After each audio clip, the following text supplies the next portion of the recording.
కృష్ణా జిల్లా గుడివాడ నియోజకవర్గంలో ఎమ్మెల్యే వెనిగండ్ల రాము పేరు మీద Venigandla premier league cricket tournament ప్రారంభం జరిగింది. 80 టీములతో ఈ టోర్నమెంట్ నిర్వహిస్తున్నట్టుగా స్టేడియం కమిటీ చైర్మన్ శ్రీనివాసరావు తెలిపారు. క్రీడాకారుల నైపుణ్యాలు వెలికి తీసేందుకు ఎన్నో విజయవంతమైన టోర్నీ నిర్వహిస్తున్నట్టుగా తెలిపారు.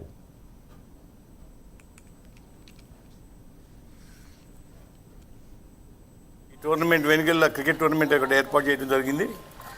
ఇది ఓపెన్ టోర్నమెంట్. చాలా టీంలు ఇప్పటికీ సుమారుగా 80 టీంలు పార్టిసిపేట్ చేస్తున్నాయి. ఉత్సాహంగా అందరూ కూడా ఆడతాకి సిద్ధంగా ఉన్నారు.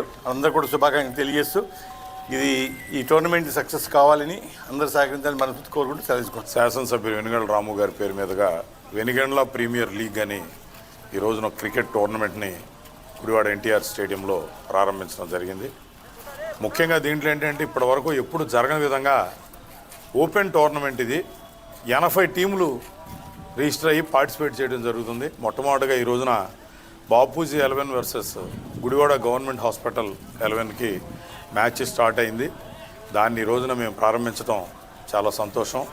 గుడివాడ ఎన్టీఆర్ స్టేడియంలో క్రీడల కోసం, క్రీడల అభ్యున్నతి కోసం, క్రీడాకారుల్లో ఉన్నటువంటి క్రీడా నైపుణ్యాన్ని వెలికితీయడం కోసం ఉన్నటువంటి ఈ స్టేడియం గత 2 సంవత్సరాలుగా కూడా ఎన్ని విజయవంతమైనటువంటి జాతీయ స్థాయిలో, అంతర్జాతీయ స్థాయిలో టోర్నమెంట్లు నిర్వహిస్తున్నామో మీ అందరికీ తెలుసు.